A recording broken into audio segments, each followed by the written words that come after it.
So I was out on my smoke break and I heard a peeping coming from the bush, and I found this little guy inside of a PVC pipe, kind of trapped upside down.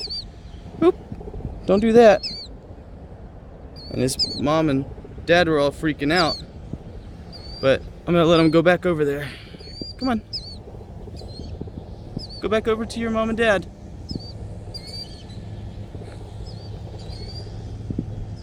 There you guys go. You need to take better care of them.